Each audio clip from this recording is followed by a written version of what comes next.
Miranda, I'm going live now, just so you know. Hey, Mike.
Good evening, everyone. I'd like to call the meeting of the Committee of the Whole meeting of November 16th, 2021 to order. Before we get started, I'll do the Indigenous acknowledgement. We're pleased to be here today on the traditional territory of Treaty 6. We acknowledge all those who share a deep connection with this land. The City of Beaumont respects the histories, languages, and cultures of all of Canada's First Peoples, whether they be of First Nation, Métis, or Inuit descent, and appreciates that their presence continues to enrich Canada's vibrant communities. We are all treaty people, and the peace treaties bind us all. We also want to take some time to recognize that November 15th to 21st is as Métis Week. The city's annual Métis flag raising ceremony was unfortunately cancelled today due to the inclement weather and poor road conditions. However, we did raise the flag in honor of this significant week, and we'll be providing additional content on our website and other social media platforms in the coming days. I'd also like to just recognize that Mayor Daniluk is not with us today. He is currently at the Mid-City Size Mayor's Caucus with AUMA, so he's not going to be here today. He does send his regrets. So with that, I'll ask if administration, if there are any modifications to the agenda. And I should also note that our city clerk is with us via Zoom today due to the road conditions. So thanks for being with us today. And I'll ask you if there are any modifications to the agenda. Thanks so much and good evening, committee. Administration has one item to add to the agenda this evening. Add attachment 2, resolution chart to item 4C, 2021 AUMA Convention and Resolution Overview. And I'll broadcast a suggested motion for your consideration.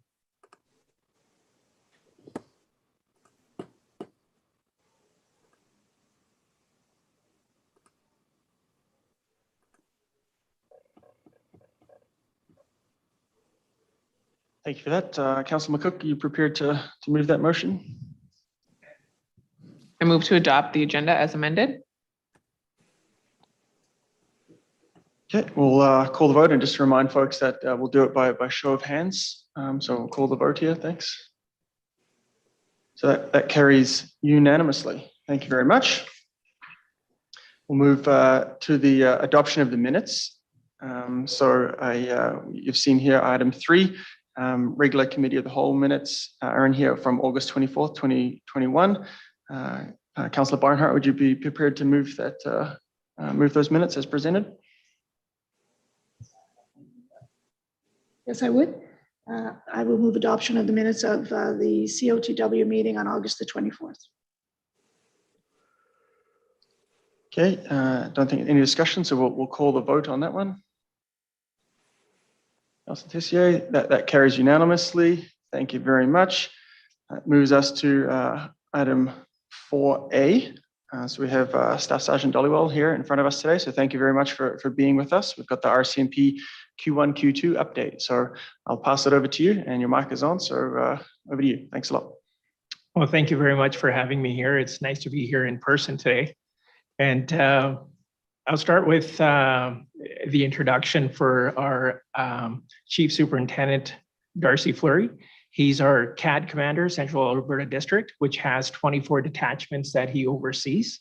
And I'll turn it over to Chief Superintendent Fleury for his introduction, and then we'll go on with the report. Sir? Yeah, good afternoon, everybody. I'm sure, can you hear me? We got you loud and clear. Excellent. Yeah, no. So thanks very much for the opportunity just to spend a few minutes with you here tonight. I was looking forward to coming down there, but I've had a kind of a crazy day, and now I'm back in Devon as well with the road conditions. So I figured maybe another opportune time down the road to get together and have a quick one-on-one visit would be perfect. A little bit down the road. So as Art mentioned, I am the district officer for Central Alberta. So we have quite a big area that we cover and quite a lot of employees. But really, it's just a couple of minutes just to say hi and introduce myself and kind of let you know that so Harp, of course, is the detachment commander there, but we've been fortunate enough that he's been helping us out in our advisory position as well and helping out in the district office. So really my job in my office is the kind of the oversight for what Harp does and the other commanders in the area. We just basically there to give advice and help out some guidance whenever he needs it. And we are your link as well into the district, into the division, into the commanding officer, and what's happening sort of at a higher, more global level with the RCMP. Obviously, a couple of the big items, big ticket items over the last few months have been the ratification and the moving on of our first ever collective agreement, which has caused some concern across the country, really, as far as the wage increase and how that's going to be funded and how that's going to move forward. Just maybe a bit on that. I'm not sure if Harp's ever had a chance to talk to any of you, maybe individually or as a group, but that's an agreement that was 5 years in the making. So really, this is a retroactive piece that catches us up to where we should have been 5 years ago in the police universe, and it's kind of unfortunate that it took this long and the need for an association, but we're at where we needed to be a few years back. So that's that piece. And the other big significant piece that's kind of come up time and again and that we're paying much attention to is the province's push to have the Alberta Provincial Police. Well, obviously, we're not really in favor of that. We were happy being the police of choice for Alberta and being the partner with the province and contracted out to many municipalities and communities in the province. So obviously, we want to continue with that relationship and move forward on that. And really, I understand there's some movement from, I believe it's both AUMA and the RMA to have the federal government cover some of those costs. And I think maybe that's the way to go.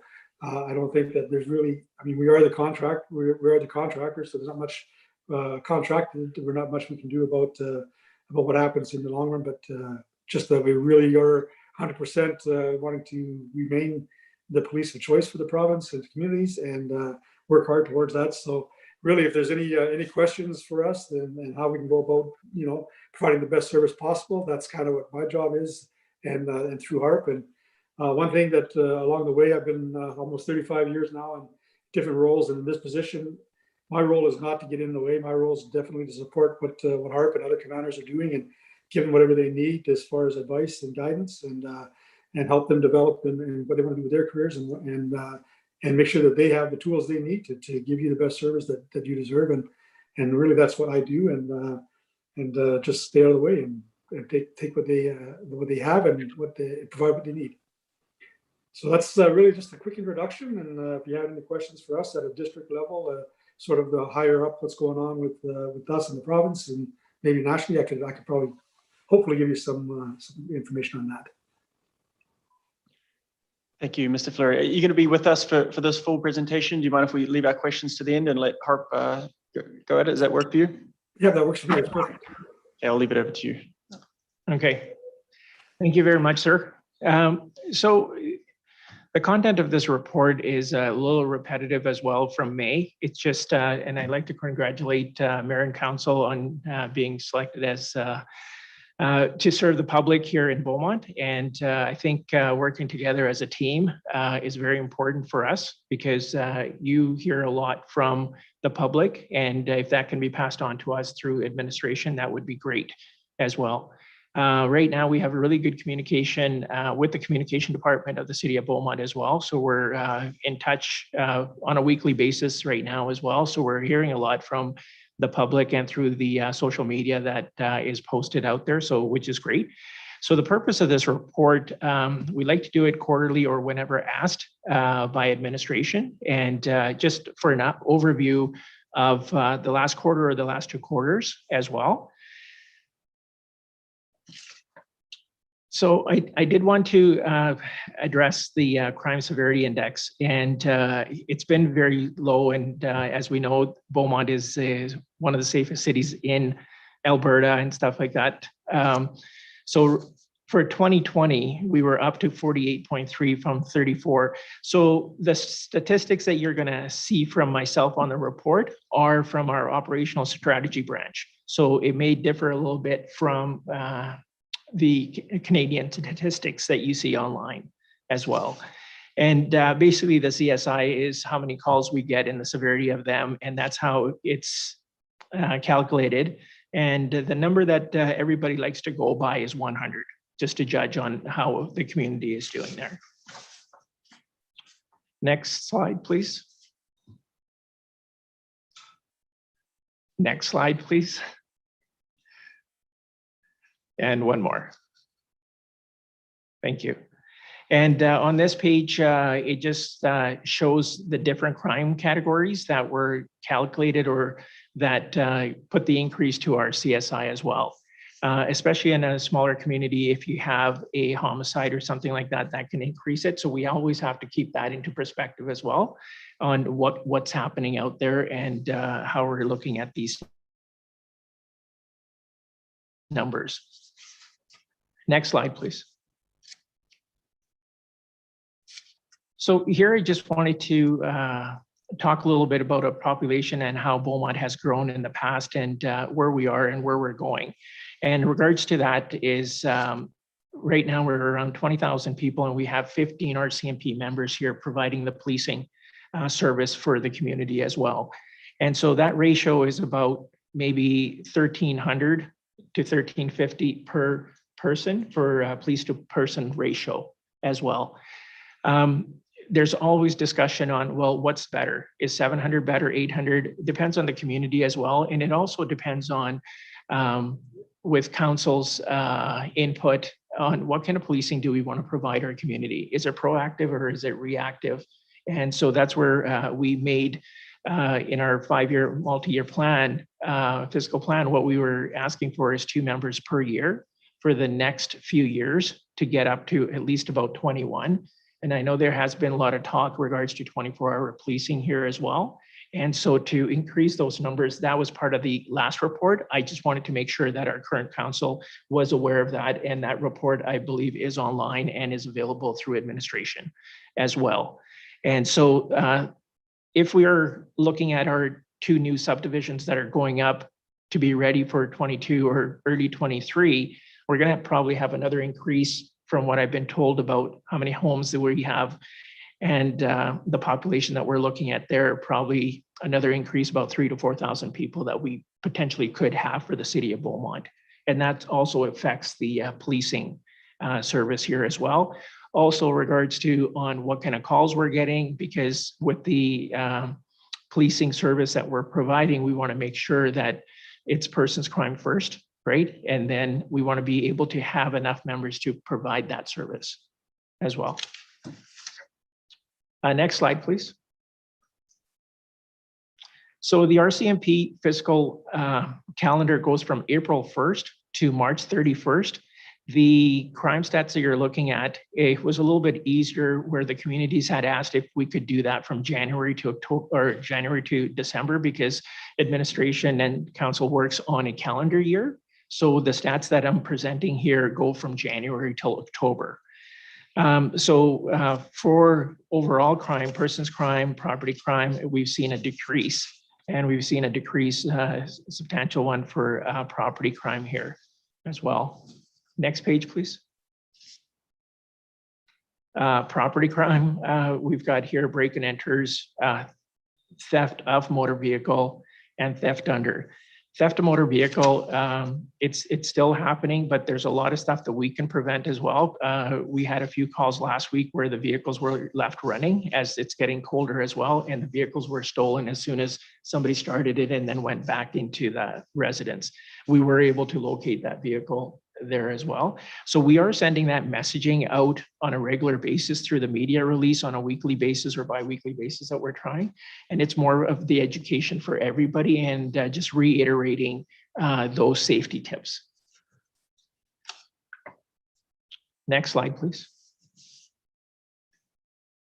So here is the overall statistics that OSB puts out and stuff. So right now for persons crime, we are lower than what we were last year as well. If you look at like criminal harassment was really high last year, it's a little bit lower right now. There was also in society through COVID-19 and stuff, a lot of people were at home and we had lots of assaults, which have gone down now as well. We do work with our partners in regards to persons crime with FCSS and also with Leduc and District Victim Services. They're a really good resource that way as well. We will be having a family violence presentation coming up on October the 29th as well. And I know that everybody is working really well together. And on the next page, I will talk a little bit about mental wellness as well. And then property crime has gone down quite a bit as well. We do have one person in our detachment that's general investigation section. So we have done quite a few search warrants regards to drugs, property crime, catalytic converters as well. And I know that Beaumont being so close to Edmonton, we're having a lot of our clients come in from outer areas, do the crime, and then go out. We have a really good relationship with the Southeast Division in Edmonton, and our GIS person is really well connected with them and their analysts, which proactively they'll send us more information or also help link crimes with us as well. Let's say we're having pharmacy robberies or something like that, and they've had some. We've had certain, we do situational reports within CAD, our Central Alberta District, and we share that information as well. As the clients don't have any boundaries right now, we don't have any boundaries. We're sharing that information with all the different agencies as well. And especially even with our sheriff's department, that's integrated with our traffic sections in certain areas.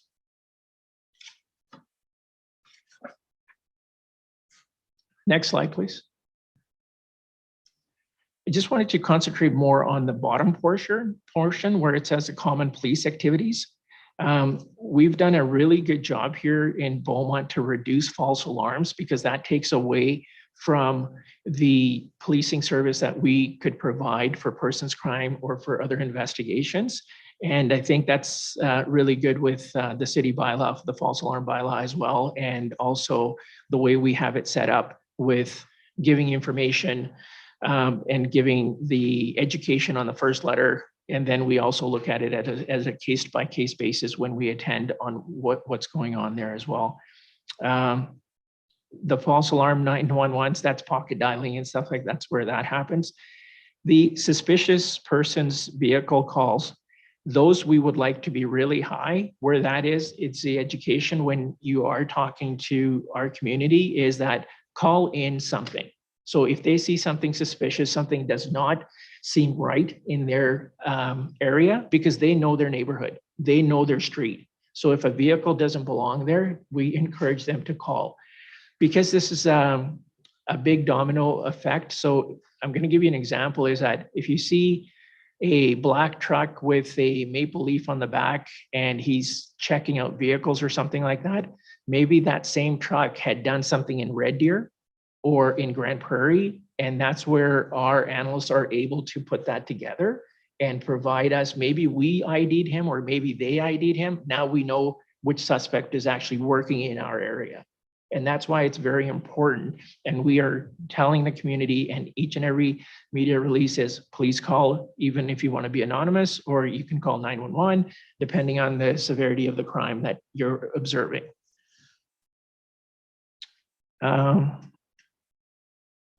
Our spousal abuses are lower than before, but that number needs to be more down. And with the education from police, Leduc Victim Services, also with FCSS, when our members are there, they're trained in that as well, in the de-escalation, and also to provide that information to our victims and clients so they can actually access ongoing services. Our mental health Form 10, and this is from the Mental Health Act, gives us the powers to apprehend folks that are a danger to themselves or others. And as you see here, we weren't actually keeping track of that until 2019, but the last 2 years, it's been quite a bit as well. And that's where also our members are trained well in it, and we do get that education, but we're not doctors or anything. And we do have our RPACT assessment team. So we have a police officer that works with a mental health nurse if we do need them, and there's not enough for us for the elements to actually apprehend that person, then we make a proactive referral to them and they'll actually assess.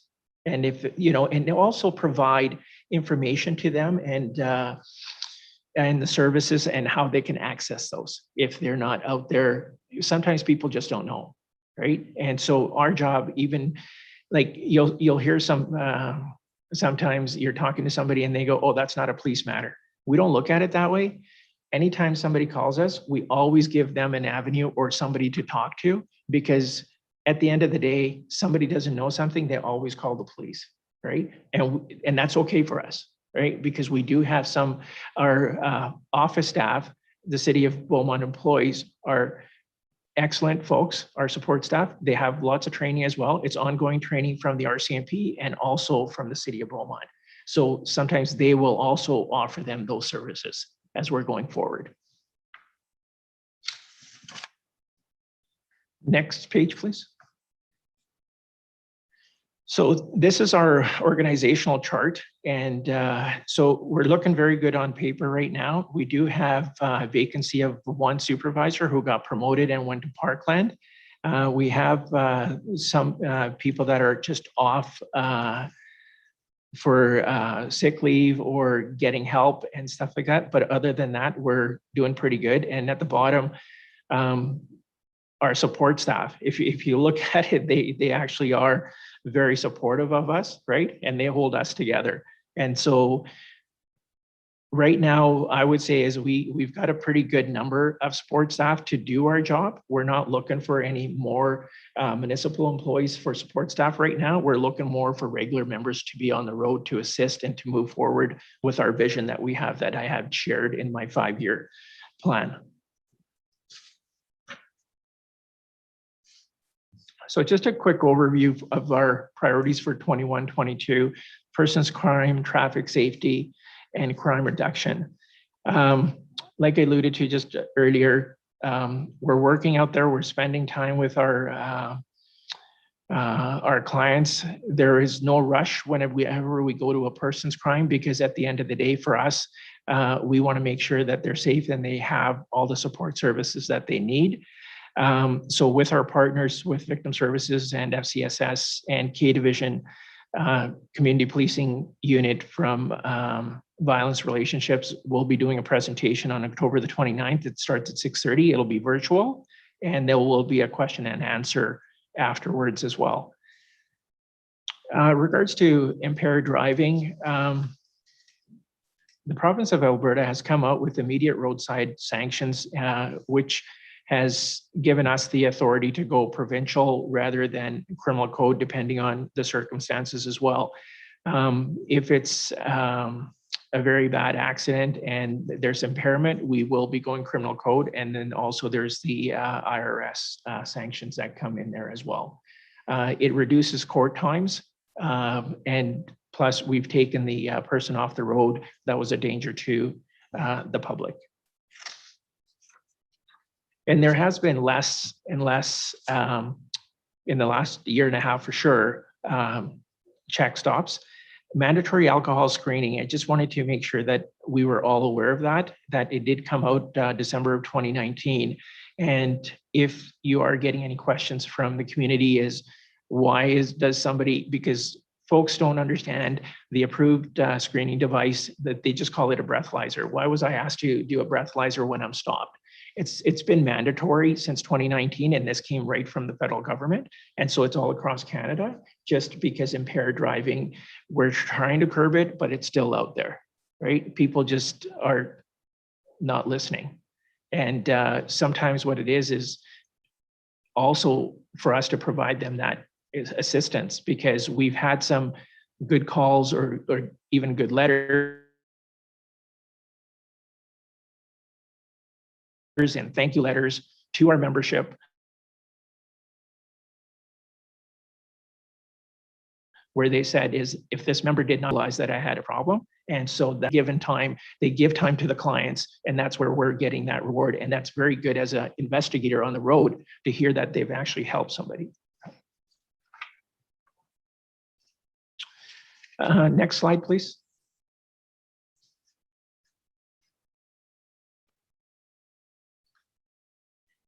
So for crime reduction, we work very closely with Victim Services, but also our crime reduction unit in Edmonton. So out of our headquarters, we actually have a superintendent in charge of crime reduction, and we have a young lady by the name of Jennifer Key, and she is heading crime reduction in Alberta. So she has the entire province.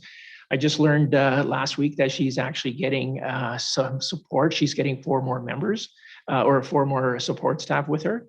And they're do the CEPTED crime prevention through environmental design. And so, which is really important to us. So before, when I was in Brent Thorsby, we actually had Jennifer come out and do those assessments. So if anybody does approach council or administration to have those done, I've talked to the chamber as well. I've talked to Beaumont Development as well.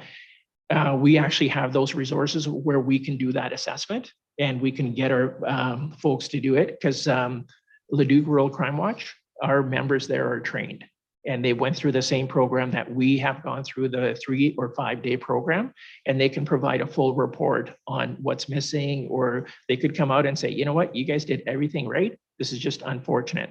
So project lockup is if there's 3 or 4 or more break and enters that's targeted, then that comes to us, then we can actually make that referral to Jennifer Key and she'll go out and do that assessment. And now, especially with the support there. So I've listed quite a few, I guess, initiatives for crime reduction here, and it seems to be very well received by our community here as well. Sometimes it just happens is that, you know, when we're doing the, in the summer, when we're doing the 9 p.m. routine and stuff like that, you get a notification at 9 p.m. Make sure that your yard is good, you put your bikes away and you've locked your car, all that kind of stuff. Just a bit of a reminder, but it's been working so far. So just about 8,000 hotspot checks, which is if there's no calls for service, our members are out there proactively checking our hotspots, which we think are hotspots within the city of Beaumont as well. Then our offender checks. The way I look at that is we work very closely with probation. We actually just prior to COVID here again, we had them in our office. They come every other week and they're like I said, part of our team. They get to know our members, but on a weekly basis, one of our sports staff is in touch with them saying who's new in our community. And then when that person is there with conditions and stuff like that, we go and welcome them into our community saying, thank you very much for being in Beaumont. If you need anything from us, let us know. So if they have curfew or something, then we check them on a regular basis. So we just don't want people in our community that are on conditions that we're not doing anything about that. So that's the proactiveness of, you know, policing, where if there is no calls for service, we want to make sure that we're also managing our clientele that way as well.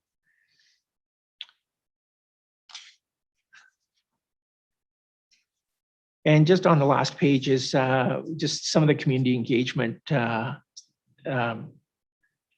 events that we've participated in.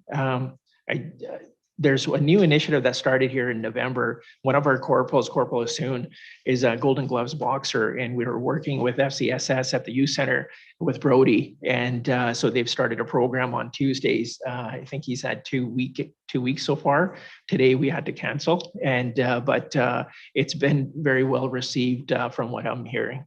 And so what we're trying to do is get out into the community rather than, you know, the community waiting for or community being hesitant to come and see us. So that's why we're attending most of these events and just engaging, and it's been really good. We try to work really closely with our community peace officers. Now I know they're not in our building anymore, but we're in touch on a weekly basis. Christine, our SRO, before COVID was in our office, we used to have her come in on a daily basis and talk to our members. Right now we share our CMP schedule, who's working that day. And even though Christine is the SRO, all the schools are her house, but we've signed a member to each school as well, for just to break down those barriers between the uniform and the youth. And then when we go into a school, we always phone Christine first, and then we actually ask her to come with us if she's able. And we do presentations together as well, depending on what it is.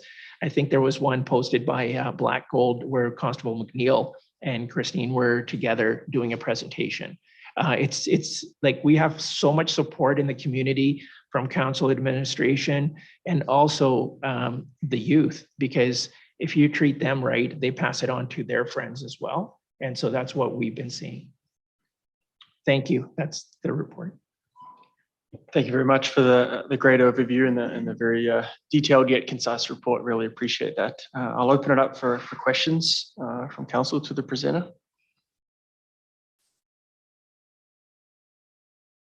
Yeah, you can use your button there. Go, Councillor McCook. Thank you. Thank you. I just want to commend you and your detachment on the overall crime decrease. That's definitely excellent to see, and I think we definitely need to highlight that.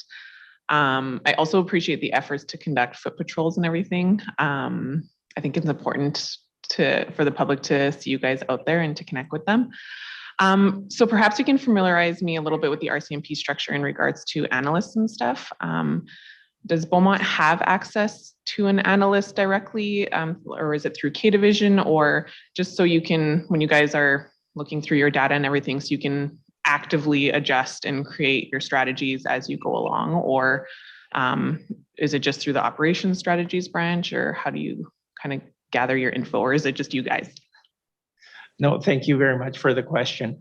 No, so under the crime reduction umbrella, it's because it's just like support staff. So the analyst is very important. Without the analyst, we can't do our job, right? And the RCMP recognizes that. So we have DCAS in headquarters, but then at district, we also have an analyst, right? So because we're a smaller detachment, that cost would come to us. So there's a lot of services that come with the contract with the RCMP. So we actually have a full-time analyst at CAD. So where Chief Superintendent Fleury is in his office, we have a full-time analyst there, and we've utilized him in our investigations in Beaumont as well, right? Perfect. And so, yes, we do have those resources, and we don't have to be like waiting to say, okay, you know what, you don't get this service because you're so far away or you're not contributing. But that's where the RCMP recognizes the importance of an analyst. And then every detachment is able to access an analyst. Okay, perfect. I have another And question. just on that, I can add to that, in the last month or so, we've actually also hired another crime reduction analyst. So we have the crime analyst that Harp is just mentioning, and we have a crime reduction analyst that works with our crime reduction unit from the district office that just came on, I'd say maybe a month ago, 5 weeks ago. So we do have the two analysts that are very helpful to frontline operations. Perfect, thank you. And then the virtual family violence event, who's the target audience for that? Is it more just like an educational information session, or is it specifically for victims of family violence, or? Thank you. It's actually for the community. What we wanted to do with that is provide the support services and what they can contribute towards that. So as I was saying earlier, is when you're in that situation, it's very hard to know where to go. So our overall theme is to say, here's the different units or different agencies that can actually help you. This is what they can do for you, right? And now with Clare's Law in Alberta and Saskatchewan, we really want to talk about that as well. So Corporal Jardine out of K Division has a PowerPoint that she'll be going through, which is about 45 minutes, and she's going to be highlighting some of those services. So that's why I say it's not just for victims, it's for the community, because if I know something's going on and let's say my kids are going through something, then I can approach them. Right. So it's more for the community that we're doing it for. Just an overview of saying, here's the agencies, this is what we can provide for you. Yeah. Okay, perfect. Thank you. Thank you, Councillor. I've got Councillor Van Newkirk, followed by Councillor Miller. Yeah, thank you for the presentation. One of the things that I find helpful in the summertime, and when it's not a day like today, is the constables out on bikes. Can you talk to us about how many constables are trained to do the bike patrols? Oh, and is there a desire to increase that? And how frequently do you get out, and how do you decide that? Yes, sir. Thank you. So right now we only have approximately 3 people trained on bikes. The only time that we were able to actually get out here this year was the Blues Festival. Before that, we were always trying to get out more, but also within the last few years, we haven't had that training because we're trying to do these training courses, and there's communities within Alberta, a lot of detachments that are actually trying to get on those courses. So we haven't had a course for 2-3 years. Myself and Corporal McCombs were trained, but also what we can do now is this is where you're going to hear me say this a lot more, is where we work really well with the CPOs, because they also have the training, the bike training. And so what we like to do, rather than having 2 RCMP members go out, we would like to have 1 CPO and 1 RCMP member, because now you're actually targeting a bigger audience, because it could be a question for the CPOs or it could be a question for the RCMP. So even when I first got here, and when I was here 3-4 years ago, we actually did bike patrols, I would say twice a month, because it's very difficult to do it on shift. So we would call in people on overtime, because the way our shift schedule works is there's 2 to 3 people on, and then when you take that away, you can't respond to the calls, because we're doing that proactive policing by being in the pathways, being in the parks. And it's actually very beneficial because before cannabis was legalized and stuff, there's a lot of people sitting in parks that are saying, okay, nobody's going to come here, right? And that's where the increase in foot patrols and bike patrols was, that even education piece, because depending on what it is, because we look at the totality of each offense, right? And so right now there's a lot of people saying, well, this person had cannabis or this person had this thing, why didn't you guys charge? There's a lot of no case seizures as well. It's also the education piece. That's the same thing in traffic services, is that we don't go forward and say, lay a ticket on each person you stop. If there's 3 offenses, maybe you may write 1 offense, or maybe you may write 3, because whatever the seriousness of the offense overall, I think. And so that's the way we look at it, is it always has to be an education piece with the enforcement piece. Yeah, and the reason I asked that question is because we've been making quite a bit of investment in Beaumont in outdoor recreation. You know, we've mapped the trails. We're putting some more trail connections in. I look forward to talking about that more at budget. We have, you know, the new turf field. We have the West 80 acres development. And one of the things you alluded to earlier is the new subdivisions. Well, there's one north and there's one west. You know, so what's that going to do? That's going to spread you physically farther apart, right? So I think the ability to have that bike trained officers out and about is a helpful thing. Second question, just around options to report crime. I know in my neighborhood, we had a fella come around at 3 a.m. with a medical mask and a hoodie and a bike and do his thing. And he did his thing up and down a whole bunch of the streets. And I'm concerned that a whole bunch of that didn't get reported, because when you call in, it's like, you know, come and fill out a form, right? And how many people take the time to do that? In the report, you do mention the online reporting option, but is that something that is actually pushed when you call in? You know, is it come fill out a form or go and report online? Like, what are you seeing for people using that online portal in Beaumont? Thank you. Yeah, so we don't, if we get a phone call, we don't divert them to the online, right? The online stats, I honestly don't know. I can't tell you how many people have reported crime online for Beaumont, but that's a very good question, which now intrigues me, and I will find that out and get back to you on that. Mm-hmm. But if we are talking to somebody, it's very difficult to say, sorry, I can't talk to you right now, and please report it somewhere else. And as in the report, when I said about reporting suspicious activity, we are encouraging everybody to do that, and then also explaining to them why it's important. But we have so many people sometimes that don't want to get involved. It's not just because that it's that they want their information and all that. It's just that they just don't want to get involved. And we've had instances that I've heard of, not in our community, where people have just stood by and watched an offense and didn't call anybody. And so that's where I think it would help. And like I said, the team here is great for communication. Also, just regards to attending community events and all that kind of, we work with events here on a regular basis. So all the permission let applications come through myself as well. And then once that's granted, we ask for that letter. And then we actually have a current events board. And then each time we have a briefing for day shift or night shift, depending on when that event is, we'll attend. So even if it's a block party, we'll just go say hi. And if certain, like I can tell you 99% of the time it's received very well. There's the odd person, which is okay. But that's why we're saying we're going out to the community rather than waiting for the community to come to us. Because even if at that block party, somebody may have some sort of a question and saying, you know what, I meant to come down to the detachment, but that's what we hear sometimes. Yeah, you betcha. A final comment.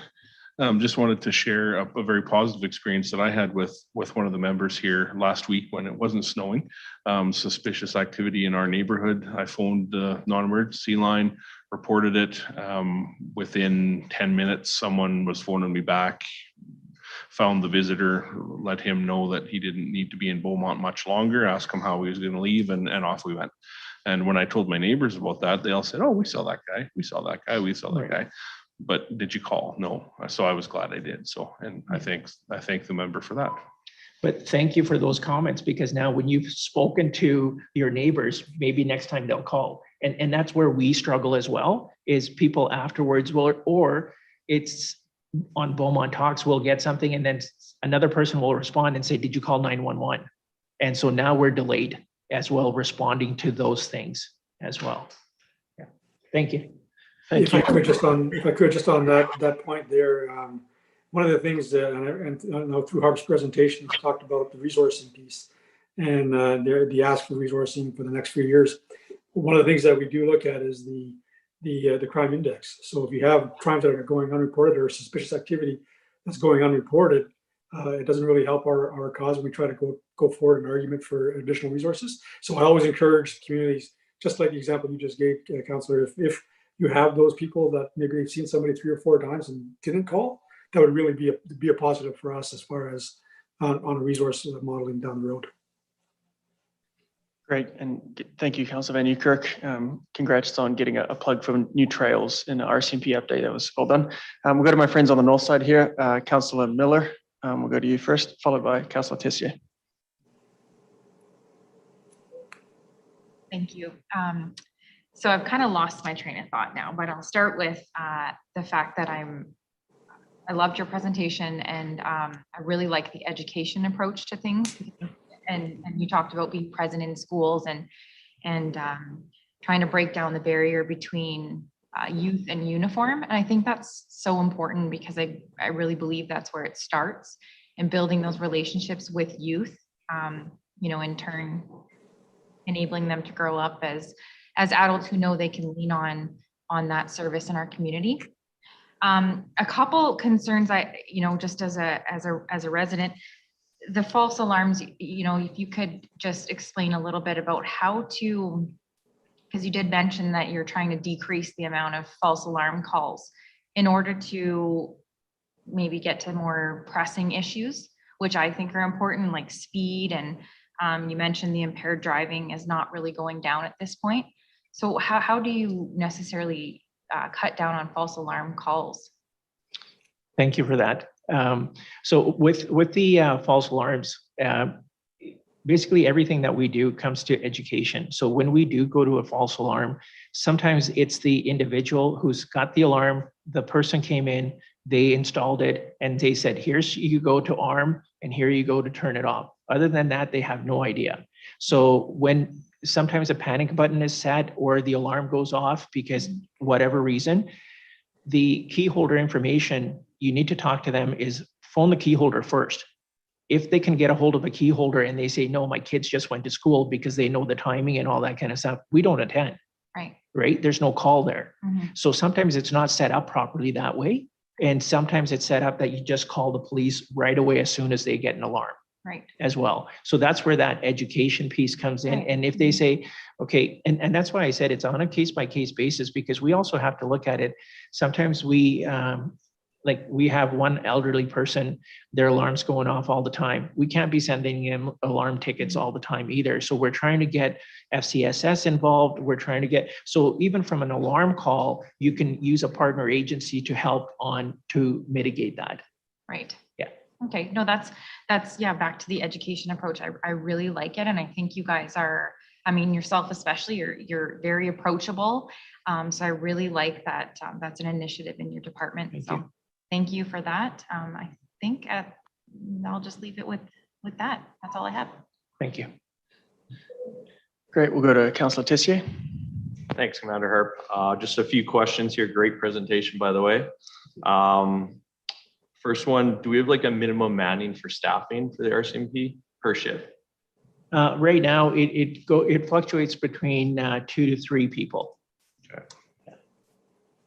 And then when we have someone off for long-term or suspension or sick, obviously in emergency services, it happens quite often. Do we backfill those positions from different departments, or do those stay vacant until that person comes back? Thank you for that. It's also a case-by-case basis.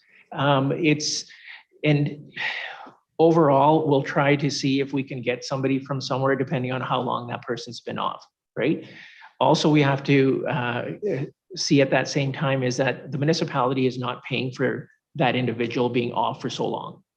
And so if we are filling that with our overtime shifts or anything like that, there's not that increase to the financial portion of policing. If that makes sense, sorry. No, totally, that does make sense. So Yeah. if there's a staff member that's off due to suspension or mental health, whatever that may be, when you call in overtime, the federal government covers that cost to maintain that minimum manning. Okay, thank you for that. So it's also the same, like right now, because Beaumont is a city and we're over 15,000 population, it's still that 90-10 split at the end of the day, right? So we do have that. And just to go back onto your long-term people that are off as well, as I said, it's case by case basis. So we did have one member that's been off for a little bit. And so we worked with our district, with Chief Superintendent Fleury and his team, and then we were able to backfill that position. Okay. Yeah. So when you say, no matter what, we have 2 people on for minimum manning, whether we have to call in overtime or backfill that position, what are the actual hours in Beaumont that we don't have someone staffed? Or are they sporadic? I don't know if you can add more information on that. Okay, thank you for that. Yeah, I won't answer that question right now. If we want to have an in-camera meeting, because that also goes forward to our crime strategies as well. Because if I was to say, okay, we have no policing between, let's say, noon and 6, right? That gets out there. And even though we're in on-call detachments, there's 24-hour policing. Even if we don't have 24-hour presence, we also have another policy through our crops. It's the closest car that will respond. So I'll give you an example, is that we have a accident at, let's say, 240 and Nisku Highway 625. Beaumont would be the closest because it's a head-on collision. We would actually attend that call until Leduc came to take over that investigation. So then what we do is when we're short or if we're on call, then Leduc will respond as a first responder because that's our policy. Because we're not going to wait for somebody to come who's on call to wait for that response, right? Because persons crime for us is paramount. So you're going to get policing right away. Depending on property crime, is it in progress? Has it happened already like an hour ago and now you're reporting it, or you just came home and your house was broken into, but nobody's there. So everything gets taken into consideration on those response. We do have a risk manager at our operations communication center. So they're staff sergeants. So they look at those calls as well when we're on call. So they're going to look at, okay, what's the severity of this? What's like, do a risk assessment on everything that they have. And so that's where our response comes from as well. Like I said, so 24-hour policing, closest car, risk assessments, and then we follow up in the morning if we're not called out. Yeah.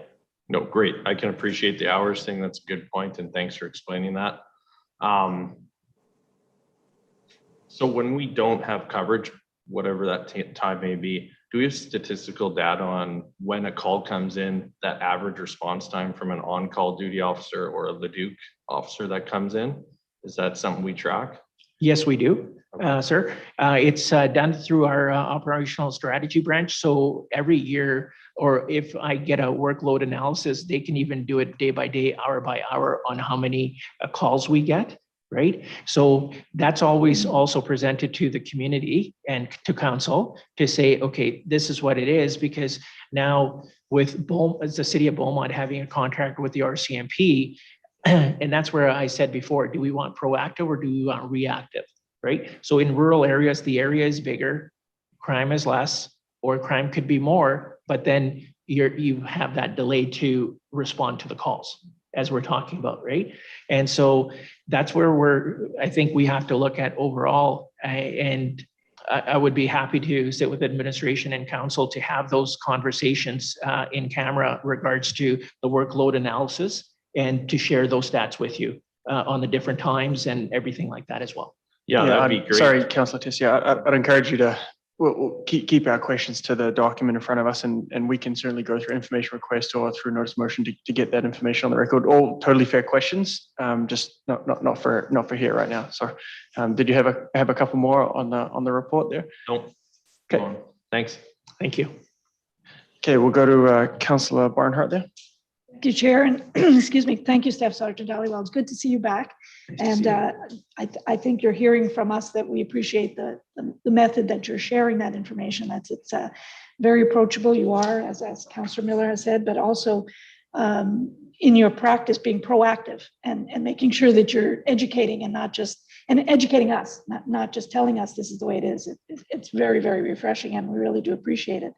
I just needed a little bit more clarification on a couple of things. Sure. In the report, you mentioned the hotspot checks and the 8,099 hotspot checks. Just wondering, how does a spot get determined? Thank you for that question. So I'll say, let's say Ken Nickel Arena, before in the back area, we used to have people drinking, making a lot of noise. So we got calls from the public on that, the community that lives there. Right now, when we start getting calls over and over in an area, now we know that's a hotspot. That's a problem for us because we're here to serve the public. We're not doing any service if this keeps going on. And so we share that information with our CPOs as well, and depending on what time they are. And that's why these are only our CMP hotspots, but they're also checked by our CPOs as well. And that's why I think that program is very important, that it has to be RCMP and CPO, because sometimes we start looking at, do we need more RCMP and maybe less CPOs? I say that we need a balance. Mm-hmm. Good. And again, all the more reason for our citizens to contact you, because that, again, puts those hotspots on the radar. That's correct. A second question is around the, I'm not sure if I heard this correctly, the welcome to Beaumont. I don't remember reading it, but was that for the repeat offenders welcoming, or are you doing that with citizens who move into the center? No, I apologize for that comment, but it's for everybody that's one of our clients, not the community at large that comes in. Sure. Yes, I thought it was appropriate way of saying welcome rather than. I was thinking beyond that, because I am actually interested in welcoming people to Beaumont, but I wasn't thinking the police would do it. I think we would have to increase policing presence then if we Okay. started doing that. My last question, and I'll let you go because you've been very patient with us. You mentioned town hall, virtual town halls. I think you did a virtual town hall. That's a great idea. Are you looking at doing that again? Thank you for that. Actually, for me personally, I like this. When I was in Brent Thorsby in 1 year, we held 8 town halls because we had 8 different communities. So that's why when you're doing it for one community, you have to do it for the other communities as well, right? Because you want to hear from everybody. And so hopefully how things go, we'll see. Right now, I'm thinking about maybe doing one at the beginning of February, just because of our new priorities coming up for the new fiscal year in 22 in April.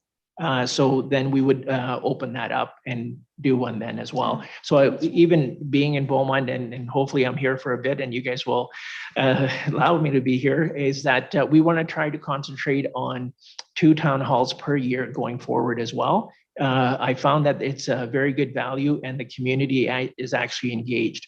So just giving you that example about the other 8 or 9 that we did, on certain community, we had like 10 people, next 20, the largest one we had was 60 people, right? And this is why I say we're one big team here, working with the communications department here. They're great at getting the word out as well. So that's been really good for me, and it's been easy for me that way as well. And now everybody's used to our weekly media releases as well. So they're seeing some stuff in there. So the one that you're going to see this Friday references that presentation on the 29th, but that's all it does. So next week we'll give all the details. So we lead up to those kind of things as well. Excellent. Thank you very much. Thank you. Great, thanks, Councillor Barnhart, and I congratulated Councillor Van Nieuwkerk. So I should also, you managed to get a plug about your welcome to Beaumont and the RCMP update, so well done. I see no more questions here. Councillor Van Nieuwkerk, do you mind if I ask you to move a motion to accept the RCMP Q1, Q2 update as information?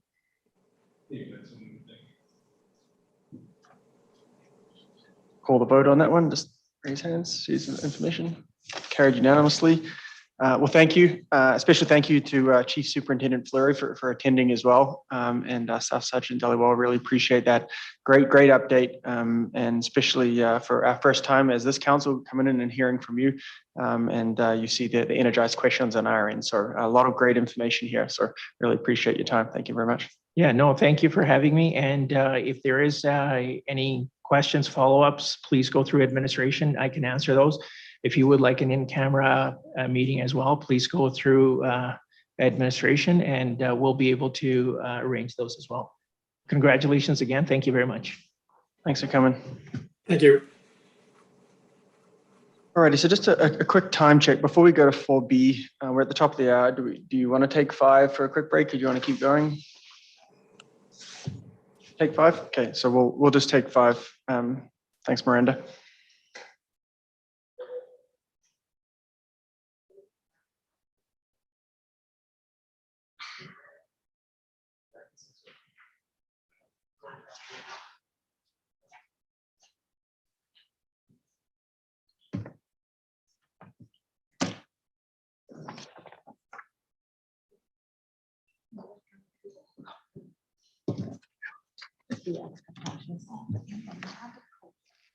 We get the table right.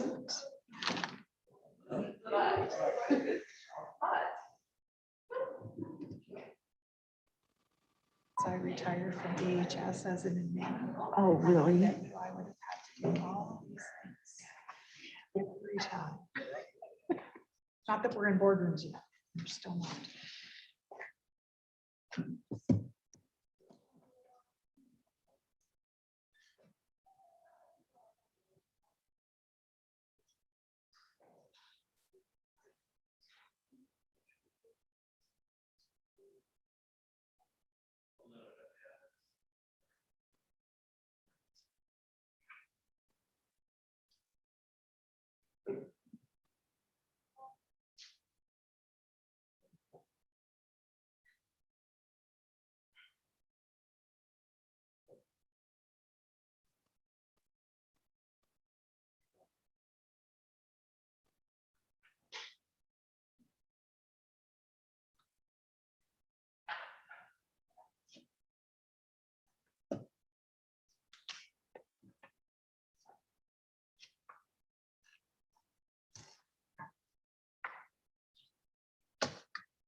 I was wishing I'd brought a water bottle.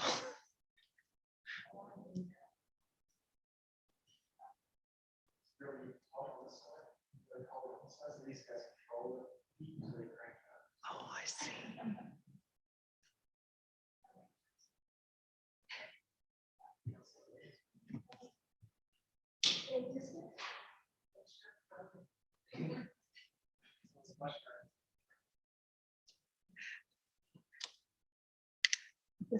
This is a little, it's a little echoey even back here.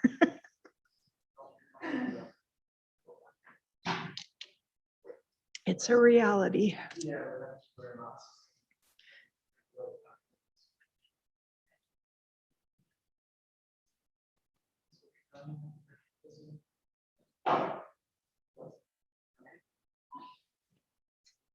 All right, we'll call the meeting back to order here, and we'll move on to item 4B, Performing Arts Collective Proposal. We have Ms. Vera in front of us here to walk us through today. So thank you, welcome. Looking forward to your presentation, and then we'll have some questions for you. So over to you. Great.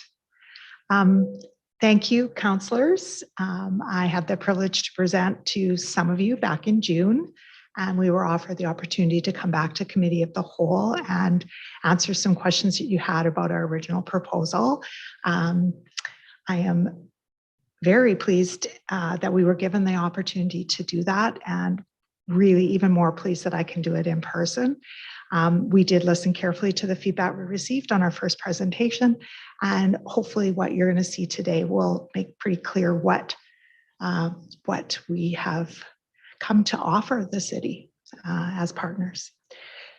Next slide. So our vision as the Performing Arts Collective is to see a community studio theater that will allow local and regional performers in the performing arts a place within their own community to perform and share their efforts with the community, as well as a venue for small touring companies and shows.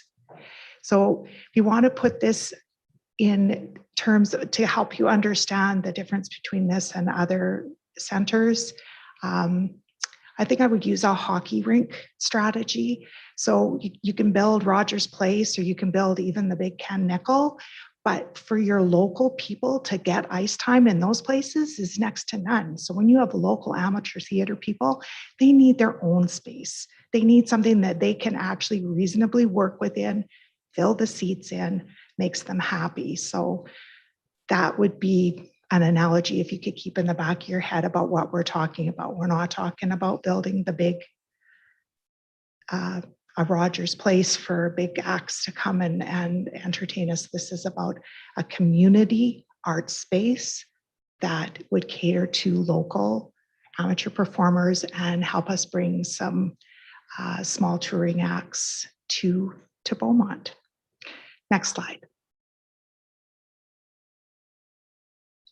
So there's the team that's come together to form this new Arts Collective. We are a registered not-for-profit. We are actually in the process of becoming a registered charity as well, and have some great people to help us with that. So that's been helpful. So we have Ashley Reinhardt, the director at Seeds and Sprouts Early Learning Center, program director at Grand and Out of School Care. We have Vicki Summers.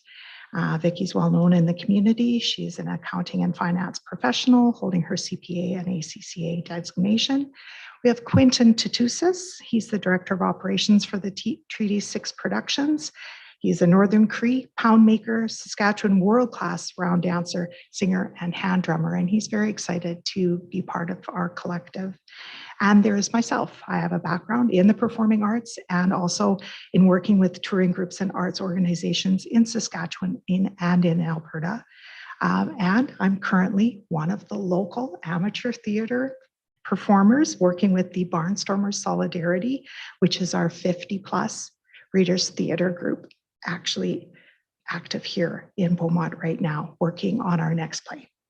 We also are so grateful to have Dr. Hunter Gates, who's the Managing Director of Ruminary Arts Live, the Director of the Hunter Gates Academy of Physical Theatre, and the CEO of Comedy for Communities International. She's a board member here in town on the Chamber of Commerce. She's on the Beaumont Arts Council, the Rise Up Society of Alberta, and Empowering Women Entrepreneurs in Beaumont. Next slide. Our goal, as we said, is to provide that inspired space for the performing arts to enrich the lives of all our audiences and our performers. So it helps Beaumont in two ways. Next slide.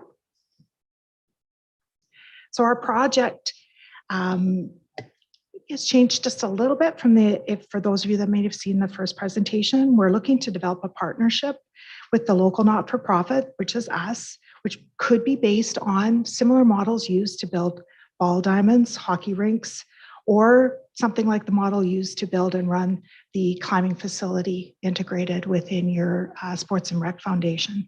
So there is a long history in Beaumont of working with not-for-profits. You have the BSSD as an anchor tenant at your community center, and they are a registered not-for-profit. So there's lots of different examples of city partnering with not-for-profits on capital projects. We'd like to support the growing number of theatre performers in Beaumont by providing them with an intimate 150-seat art space in Beaumont. And right now, we've seen right around 300 children take part in theatre arts training, and over 40 adults so far participating in various plays. And these are, and we also encourage some, extra, we've got some extra behind the scenes people building sets and doing those kinds of things as well. Performing arts is a year-round activity in Beaumont, and with a growing number of participants of all ages, it includes the community as well. So we're not just offering ice space to a certain group of kiddos. It actually includes the community by inviting them to come and see and participate and actually be active participants as the audience. So what our hope is to leverage the current building climate and available commercial lease space in Beaumont. Beaumont currently has an excess of commercial space that is already built and ready to be utilized. This means there wouldn't be a need for the city to try and find city-owned land to construct a facility, and the costs for construction are much less than starting a facility for the ground up. We'd look to take advantage of provincial and federal matching grant funding. That's what the BPAC brings to you, the council. Instead of us just coming with our hands out, we come bearing money. We can access realistically $1 million to $1.5 million in grant funding that is specifically for the capital costs as well as operational funding for this particular facility. Next slide. So a little bit of history on how this project came to be. The Ruminary Live Arts Studio opened in 2019, and it is a multi-use art space and has brought a renewed interest and involvement of the community in theatre in Beaumont. Over the past 3 years, even with the challenges of the pandemic, Ruminary Live has successfully delivered theatre arts programming to over 300 children and 40 adults. This growing group of amateur actors is now producing live theatre for Beaumont audiences in their 600 square foot studio space. In 2021, the Arts Collective was formed as a registered not-for-profit to support the local performers interested in producing theatre in Beaumont and to bring a small, intimate performances to the city. Next slide. In 2021, with leadership from local business, Ruminary Live, the Beaumont Performing Arts Collective developed the plans for a modest community theatre project which would address the immediate needs for performance space. And when I say leadership from Ruminary Live, they funded it. So they put their own money in and looked at reasonable spaces, architectural drawings, did some costing, really did a lot of the legwork that would give us an idea of whether or not this was something that was affordable and sustainable. And we thank Ruminary for that. This proposal has included a cost-effective and dynamic plan that would include sponsorship from federal and provincial grants, support and leadership from local business, and local fundraising by the BPAC. We are requesting the support of the city to partner with us for a new community space that would meet the needs of local amateur theatre while keeping costs and financial realities in mind. Next slide. So the benefits of this project is that it's a cost-effective way for the city to gain a public space with a wide range of potential uses. It's an opportunity to partner with a not-for-profit that can provide both grant funding for both capital costs and operational funds, as well as locally driven fundraising. The site proposed is ready to start building immediately. There's no need to find that suitable land or do an additional feasibility study. It would be available to all community arts groups, and the project costs and options have already been determined, and it would take only 1 year to completion. Next slide. Why do this project now? Current audience sizes in Beaumont in the local performing arts events average between 75 to 120 people. So this facility allows for some growth while the city grows its audience for arts events. The city would gain a valuable public space, which would provide for Beaumont's needs now and in the future. It provides its citizens a safe local space to enjoy live performances, but is also a potential revenue generating facility for other variety of events like conferences, weddings, film festivals, at a time when space is at a premium. The opportunity for provincial and federal funding for capital projects like this is not guaranteed to continue, and each year that goes by, the city of Beaumont is missing out on these funds.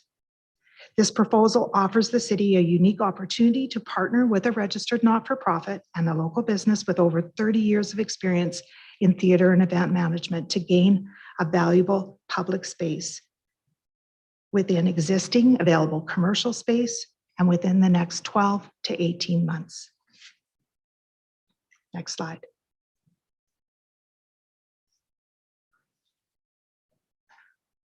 Next slide. Here, sorry.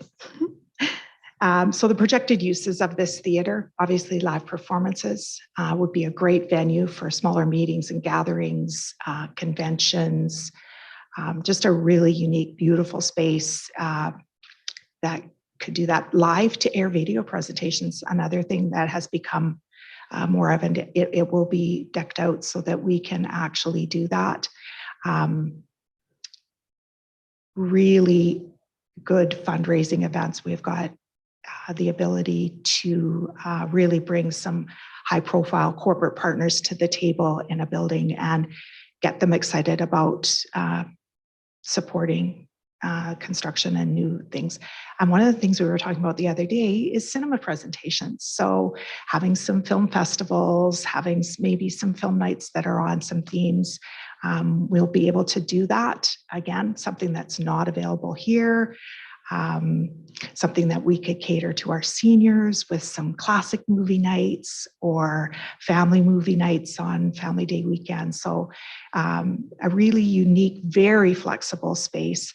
And we would be able to also, the city would be able to rent out the lobby, studio. So there's lots of ways of sort of portioning off and making it a multi-use space. Next slide. So this is the space that we have developed some initial plans and costing in. I'm not sure if you'll recognize it from there, but this is actually in the same mall where Ruminary Live Arts Theatre is. Some of you have been down to the studio, and maybe some of you have kiddos that are involved in the theatre arts programming there.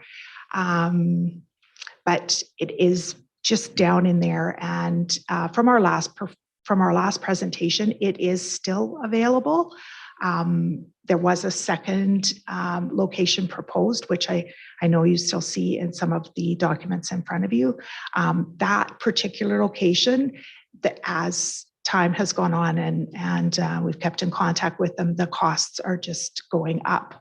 And it would be a start from the ground up building, which really cuts into the timeline and the feasibility and the reason for helping to make use of some open commercial space. So I won't go into a lot of details on the cost breakdowns. I'll leave that. You can fire some questions at me later, but basically we're looking at a cost of $295.60 a square foot for a total of $2,547,819. If the city were to purchase the units, there's a costing there, and there's also options to lease. I know one of the previous councillors had asked about some sort of a lease back option, and Dr. Gates has gone back to that commercial owner. They're not interested in that type of an agreement, but they are a very reasonable landlord, have been extremely supportive of keeping the art space open during the pandemic and allowing those programs to keep going. And so I think they're a really good partner for the city to consider working with. Next slide. So some of the questions that were raised last time that we took the time to try and anticipate some answers for you. What would the operational costs of a building like this be? This space could be run with only 1 or 2 full-time staff. Volunteers from BPAC would fill a lot of the roles during evening and weekend performances, and there are grants available to cover some of the operational costs. They are specifically for grants. For operational costs. There are revenue streams that are available. The theater space would have 4 full seasons of performances with a wide variety that would continue to bring in a consistent revenue stream, estimating that we're at, and this is obviously lots of room to grow, but we're at over 30 shows a year here. So we estimate that with that, we could have potentially 6 corporate rentals a year, perhaps 6 additional not-for-profit rentals by groups like BSA or the Beaumont Society and School of Dance, the Highland School of Dance.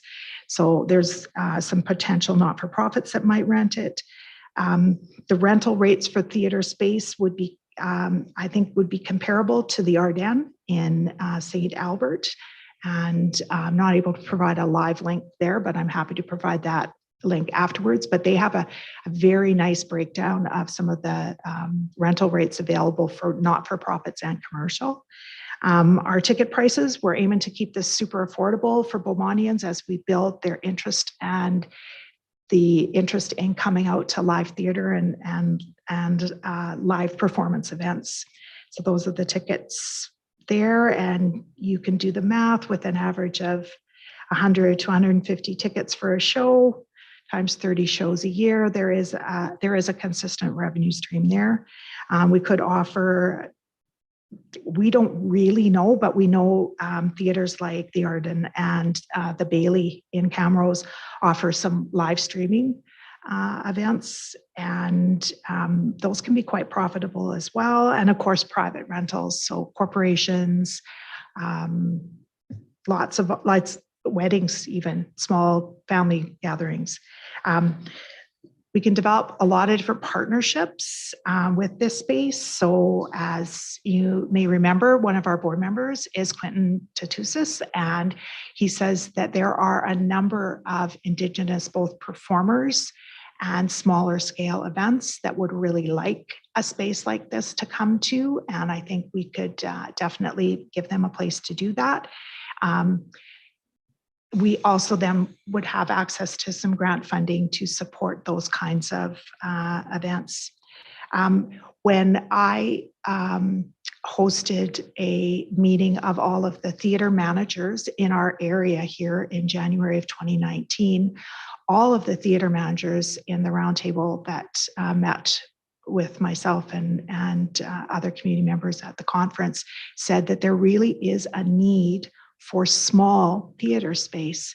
So I was speaking with theater managers from McLeod, from Fort Saskatchewan at the Dow, from St. Albert and the Ardennes, from Spruce Grove. There are a number of touring acts that really only want that small venue space because they can't fill a big 396-seat theater. And so there are opportunities to pick up shows, and we wouldn't have to do a lot of the work for that because literally those other theaters would come to us and say, we have a potential show for you. Grant opportunities. That's my current list.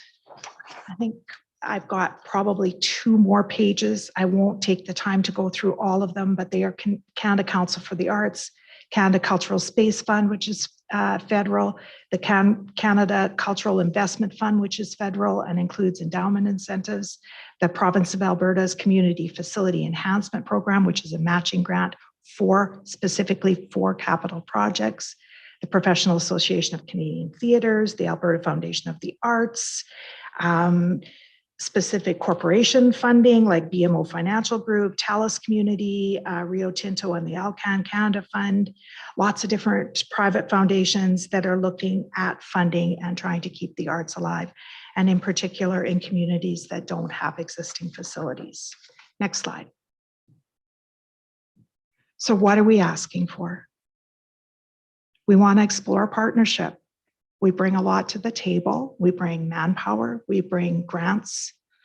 We potentially have a $3 million project. I think I'm prepared to say we could come with $1 million in grant money and over $500,000 in the first year in actual fundraised money. What we need is seed money. What we need is a commitment from the city to build. It's your facility. We would be the arms, the legs, and the not-for-profit standing behind and in partnership with you. We have the expertise of an amazing experienced theater manager and technical support for that. What we would like to do is develop a memorandum of understanding that allows us to begin to apply for these grants, especially the matching grants. BPAC has the ability and the manpower to access these grants, but we need that person to partner with. The benefits to the city are numerous. The impacts are immediate. The cost to the city, both capital and operational, are manageable as compared to larger facilities. The partnerships that can be formed here will also increase the opportunities for citizens to showcase local talent, but also for Beaumont to host events that would bring people from the surrounding area into Beaumont. This is a cost-effective way and a proven way to fund a capital project. And thank you for your consideration. Wonderful. Thank you very much for the presentation, Ms. Vera. It certainly have a lot clearer idea now since the previous time. So thank you very much for taking the time to hear the comments and bring that into the report. What we'll do now is we'll open up for questions from council. I see Councillor Miller's here, and whoever wants to go next, you can just request to speak and we'll get to you. Thank you, Sherry. And hi, Hunter. I see you back there. This sounds amazing, and it sounded amazing when I came to visit you, Hunter.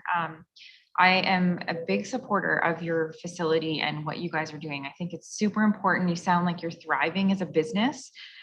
I have to question though, what the progress has been on the provincial and federal grants since June, since the last time that you presented. We can't apply for like the provincial grant until we have a commitment of some matching funds. So we weren't able to start that process. Okay, so I thought that's probably the answer I was going to get. Sorry, what year did you guys start in business, and currently how many people are attending? Is it 340 by doing this math on here that are actually in the facility? When I asked Hunter if she could give me an idea of how many registrants she's had in her program since opening, she said there's over 300 children, and 40 are participating in the 50 plus theater. Not all 40 in every single performance, and not all 300 in every single semester. So yeah, it's a growing number of people. And we're even bringing back, especially in Barnstormers, it's great to see some of the people who used to be in the Beaumont Amateur Dramatics which some of you would remember. Former Councilman Stout is a member. We had Heather Husak on our Welcome to the Rock performance. So there are people for whom theater, once it's your bug forever. And they're starting to come back and want to join in. Well, So- I mean, it sounds like a wonderful business. And my last question in closing is, has there been any collaboration with the society, the Art Society? And has there been any talks about joining together, coming together? I Anything think like the that? Beaumont Society for the Arts, which I'm actually a director on, is a completely different entity. So if you think about sort of the Friends of a Theater, the Friends of the Peter Lougheed Center, the Beaumont Performing Arts Collective's job is to provide support for the actors and programming associated with Ruminary Arts Live and the growing theater troupes that are soon to be pretty almost independent of the theater arts training that we're getting at Ruminary Live. We're becoming, Art Barnstormers is becoming its own entity. Ghost Light Theater is becoming its own entity, which is our teenagers. So BSA, they receive funding to bring acts to Beaumont. It's very specific. They have a very specific mandate. We see ourselves in partnership with them. Do we work directly with them? No, because they have their lane and we have ours at this point. That's not to say that they aren't supporters of the arts. It's just at this point, we're like trying to get our own, as it's like one dance school, another dance school, different hockey organizations, like everybody has that background. Not-for-profit supporting those things so that you can keep costs down and things are affordable for families. All right. Well, thank you so much for explaining that. And thank you for your presentation. It was very well laid out. I'll close with that. Thank you so much. Thank you, Ashley. Great, and we'll go to Councillor McCook. I see you're flashing next. I'll just remind folks that we're in the questions phase. We don't have a motion on the floor yet, so try to keep our questions to the presenter here before we get to the motion itself. So thank you, Councillor McCook. Thank you. And thank you for coming in. The project definitely, as Councillor Miller said, sounds very interesting. And I definitely believe that the arts in Beaumont need a little bit more support than they've received in the past. I'm just trying to wrap my head around some of the financial asks and the impacts, and then how. So you had stated that Beaumont the city would get to partner with you. I'm just not very clear on the method. So the report seems to lay out that we would not be a partner, that we would be fronting the money. But then you mentioned that we would be. So Larch Climbing as an example, it's my understanding that they pay rent to BSRC. Yep. And we own the buildings. So Yeah. Would we own the building and then you would then pay rent? Like what's the city benefit, user fees or? We want to explore with the city what model of partnering with us. We bring the grant money, we bring the volunteer core. We want to figure out what works for you. We've even gone so far as to give you a potential spot to build it and some costing. So those are all the things that we've brought to the table. We don't know what the best way to partner with you is at this point because we're open to. One of the things I love about Beaumont is I'm not going to hear that, but we've always done it that way. Mm-hmm. This is a creative young city that is looking for different ways to be in partnership with not-for-profits. I mean, the Beaumont Society for School of Dance has been your anchor tenant at CCBC for decades. So you've got a long history of different ways of doing it, and you've built to suit for that organization. Dance floors were installed, right? I mean, so there's different ways that you could. I get there's financial considerations. There's all of the things on the table. We've come with an idea. We've come with some money and some manpower, and we just want to sit down and have a conversation where we look at what it looks like, whether it's something you want to try and take on, and get sort of into some kind of a letter of understanding or an agreement that would allow us to then move forward and go after all that money for you.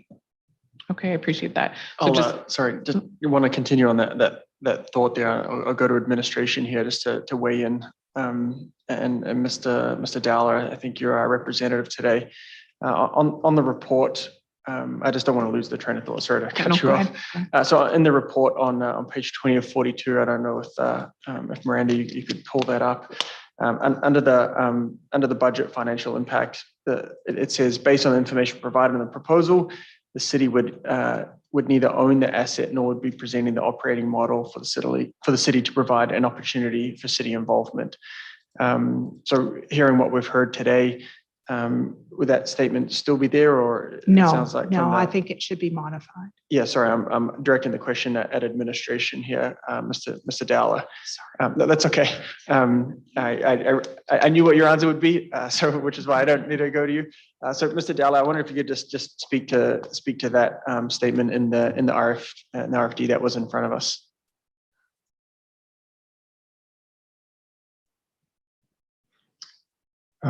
Thank you, Mr. Chair. Yeah, I think based on what's in the RFD, it was on the presentation provided June the 8th. And from what I've heard tonight, it sounds like some of those statements that are in the RFD right now would be changed based on the information provided this evening, specifically as it relates to the asset. So it sounds like what I've heard tonight is the city would be the owner of the asset potentially as one option anyways. That's been presented or talked about this evening. Thank you. And I won't put you on the spot or any more detailed questions, Mr. Dowler. I just wanted to clarify that because that was certainly a sticking point. Let me go back to you, Councillor McCook. Sorry to interrupt. I just wanted to get that while we're on that discussion. thank you. That's okay. That was actually going to be one of my clarifying questions.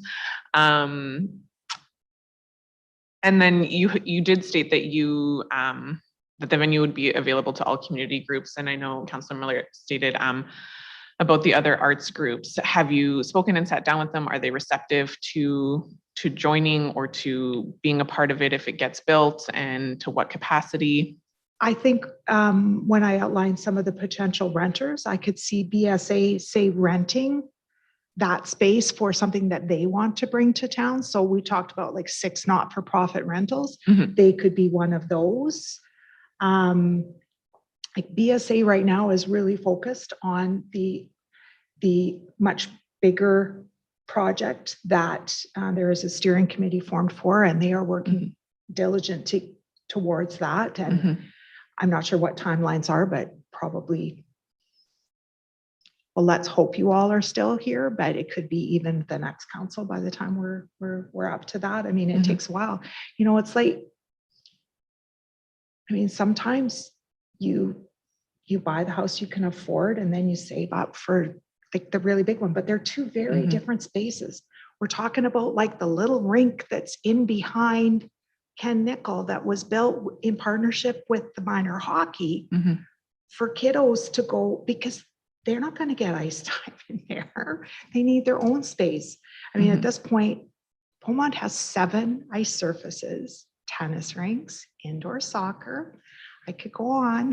No, There's I'm a lot of list. No, thank you. I'm very familiar. I'm just wondering if you've spoken to the groups and if they were, I know the haven't potential met of, specifically with them because they wouldn't be part of this proposal because they are completely different. I'm not sure what you like. Like I said, they might be someone who would rent the space from the city for their events. Like right now, they are always looking for space for the right event when they put together their set of events, and there would be opportunity for them to do that.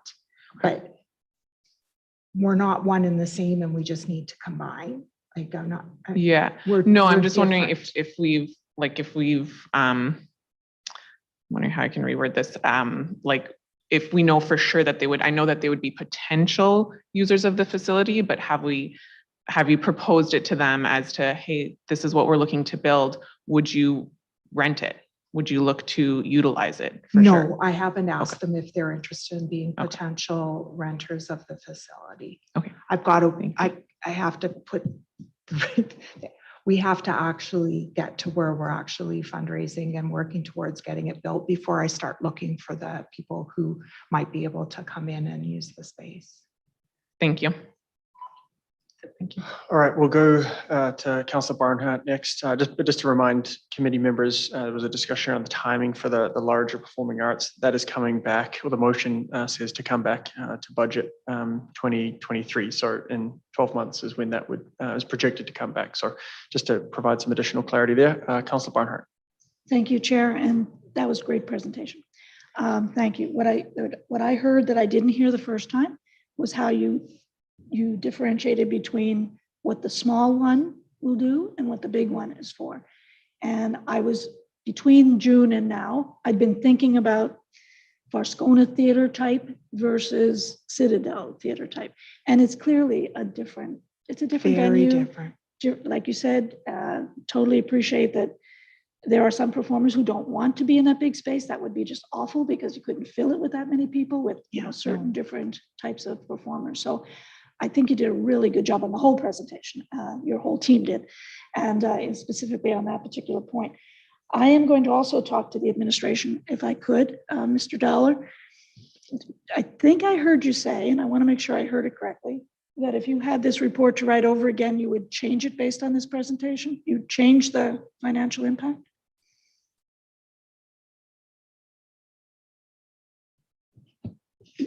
Yeah, I think based on the information provided this evening to committee, the information in the report would be changed slightly in that, I'd have to sit down and work through the presentation again a little bit more thoroughly this evening, but a $2.5 million capital ask is very different than what was presented or what we heard on June the 8th in terms of providing some money as potentially a grant to the tune of $3 or $9 million. So, a $2.5 million capital acquisition is still a significant investment. However, it's not going to really impact the tax levy, or there's opportunities not to have it impact the tax levy. So that's a significant difference in what we heard on June the 8th. So, Mr. Dow, just to follow up on that, and I know Chair is probably waiting for a motion or he's prepared to make one. I'm not sure where this is going, but I wonder if you could suggest what might be, being we're in committee, we're not making decisions today. We're either referring it or sending it back to the administration for more work. Would that be the appropriate thing to do? Is not necessarily right to budget committee, but instead to send it back to the administration to look at potential partnering with a capital investment where the city would have ownership of that, some ownership. Can I, sorry, just to interrupt here, and I want to keep the questions going. I don't want to create a motion here first until we get everyone else to ask their questions, if that's okay. Feel free to answer the question, but I just want to remind folks that before we put a motion on the floor, we've still got one, Councillor Van Newkirk. So go ahead. I just don't want to craft a motion right now. Sure. To answer the question, I think, at a high level, there's a variety of different ways that committee can choose to go. What I would say is some clear direction to administration would be appropriate. And it can be referring it to a budget discussion. It could be coming back with a report sometime in the new year as to what a partnership would look like. There's a variety of, I'd say, options that committee could consider. But having that clear direction, I think, is really what administration would be looking for out of the conversation this evening. Thank you for that. I'll see what else. Thank you. So I didn't mean to cut you off. I just wanted to make sure we give Councillor Van Newkirk. Councillor Van Newkirk. Yeah, thank you for the presentation. You guys did a lot of work bringing that together. I appreciate that. I think the 4 words that stuck with me as I went through the presentation and then I'm listening and I'm seeing the presentation morph from what we saw before to now, and I appreciate that a lot. And what stuck with me was community studio theater. You know, because that's, you know, that's at the heart of what you're looking at.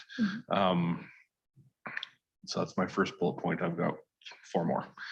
Second one is, you know, just budget process is coming. So you know, what would the actual monetary ask be for this 2021? You know, I made these questions before, but right now I'm hearing we don't know yet, because we should probably explore what the options could be.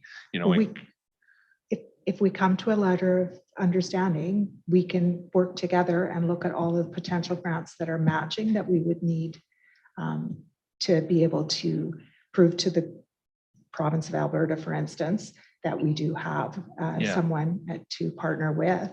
And so one of those is a guaranteed $1 million, which comes right off of that 2.5.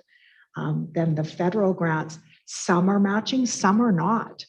And then some of them are operational. So that's helpful too, right? To know that you're not, you know, I'm a taxpayer too. We're not trying to land another big building that sits empty a lot of the time, costing people, right? We're looking to try and be really reasonable with our ask, and really with as much effort as we can put into really, there's a lot of people willing to dig in and do some really hard work to bring together the finances. We just need someone to partner with. yeah, you betcha. Next part here, and I spoke about it before, you know, there's an art space conversation underway with the Performing Arts Steering Committee, and they've been tasked with the review and making recommendations on the feasibility for size, site design, operational models for a future performing arts center. But after listening to your presentation tonight, I actually see you guys doing a swerve and a differentiate from that, because, you know, the Performing Arts Steering Committee is looking at the big facility. Yes, they are. Right, and you guys aren't talking about that. Not at all. You're talking about, you know, a community They studio actually theater, go together. and it's, you know, and I think you've done a good job differentiating, you know, this from that, because last time I said go talk to the steering committee, right? But now I understand more clearly after this presentation why you persisted, and thank you for that. So you got into the last bullet point here, Chair. You got into the conversation around grants, and there's quite a list. So what I heard is that you need a partnership formalized somehow to apply for some. Yes. And not others. Yeah. Yes. Some of them we can just straight up apply for. And one of the things we're actually looking to do is get some, there's training for new not-for-profits on grant application and being successful. And so we're going to take advantage of some of that. We're certainly looking for, and I've reached out to Mike Lake's office. There's some staff there that are willing to give a hand. I also have some other successful not-for-profits that I can reach out to and talk about how they have been successful at getting, and it appears we even have a council person who's also really good at getting grants. So, so we would pull on expertise, definitely, but, obviously the grunt work, the labor, the heart and passion behind this is us sitting down and doing this work. We didn't come with our hands open. We came to help. Yeah, you betcha. And then the last part of the grants question that I have, I think Councillor McCook asked a form of that question, but if you were actively applying for grants as a Performing Arts Collective, I think she asked specifically on a provincial grant, but are there any grants that you're trying to get right now? We do not have any on the go right now. We've been focused on getting our first little season up and running. And we were able, the grant that we did apply for and get was the community grant from FCCS. So the community grant, which gave us some funds to put together a wonderful winter season, which all of you have a little invitation from me to go and come and check out one of these shows and come and see the Christmas Carol. Oh my God, it's going to be amazing. Maybe you have some people to thank for your campaigns that you'd like to bring out to the theater. I could do a commercial, but I promise you I won't. But yeah, that's what that little piece of paper in front of you is about. And so we've been focused on that, and that grant application was successful. And we are so grateful for that, because it has given us really our first initial seed money as an organization, other than people putting in their own. Big key for us will be getting our charitable status as well, because we'd like to be able to run called the infamous 50-50. Everybody in Alberta is running a 50-50.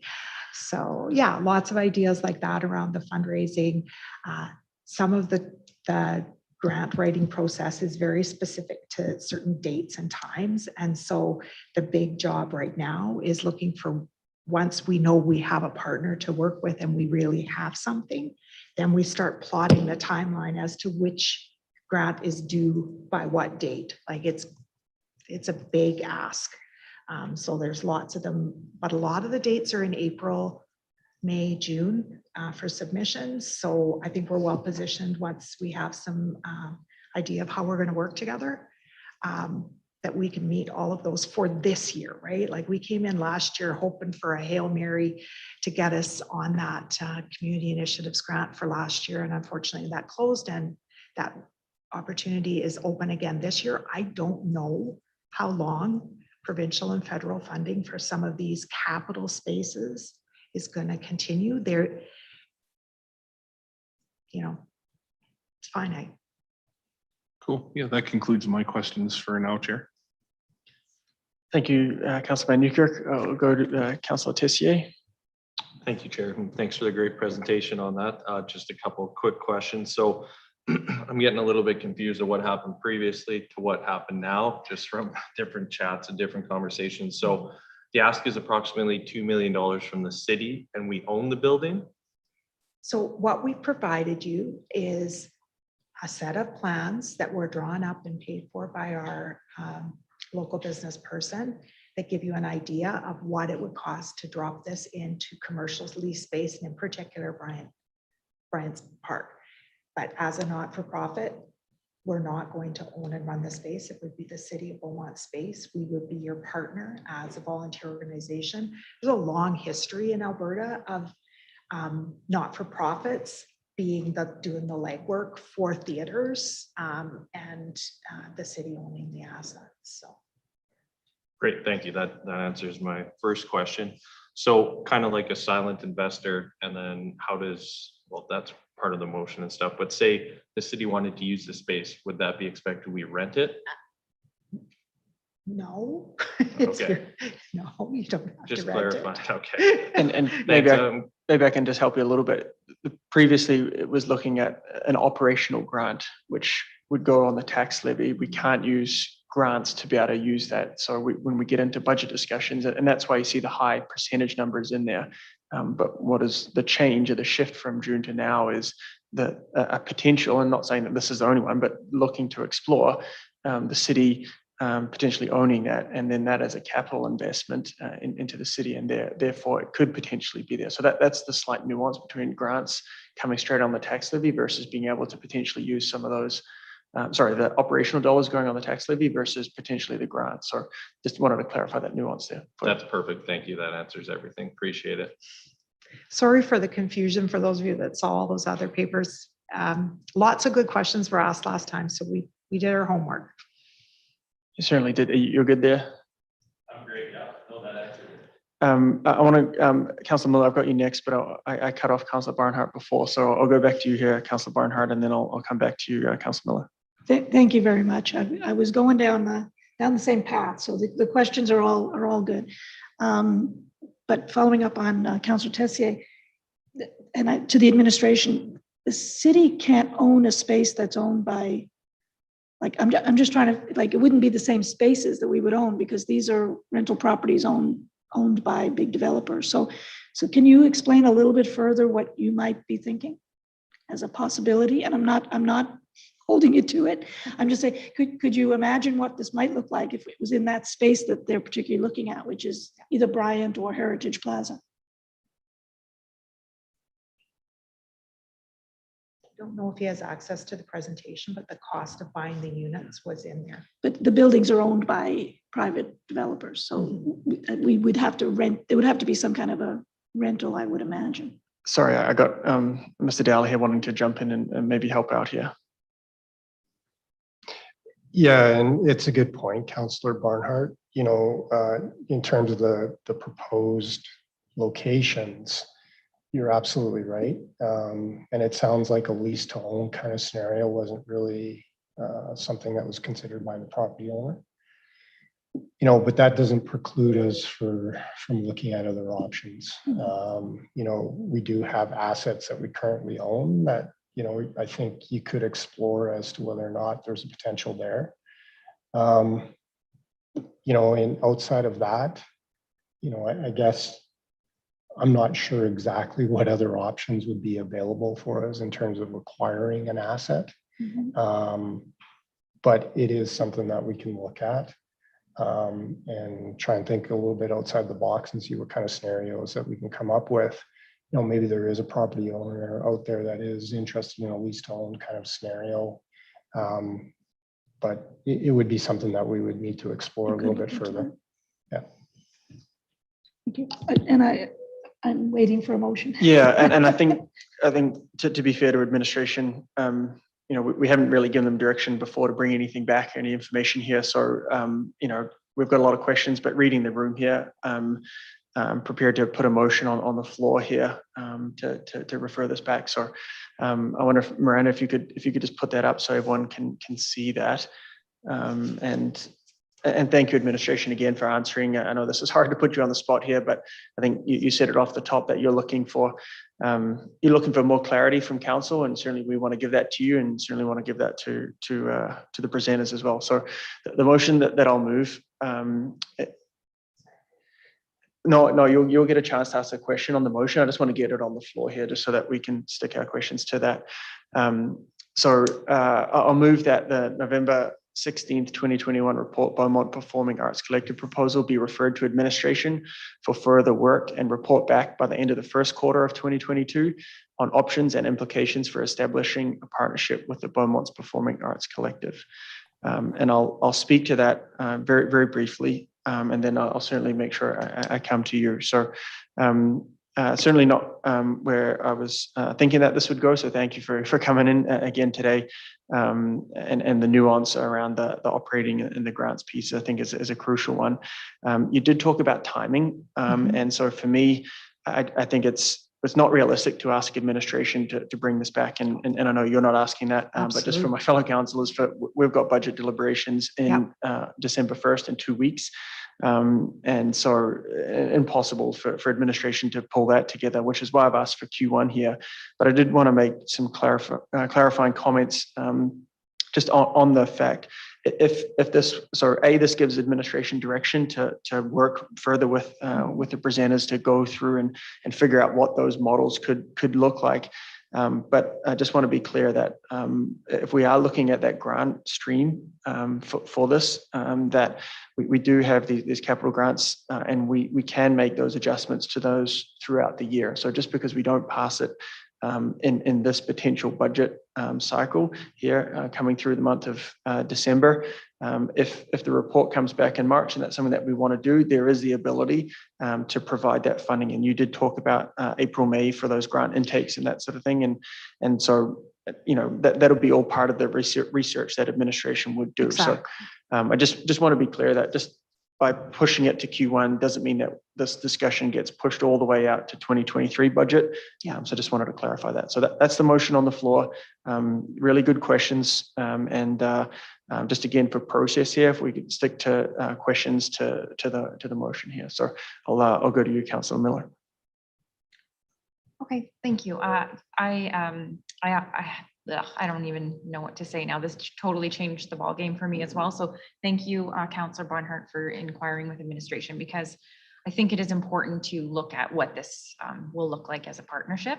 So just for the public that's watching as well, just so they're clear on that message that we do want to look at what this will look like. So it's totally changed from the last presentation. So thank you.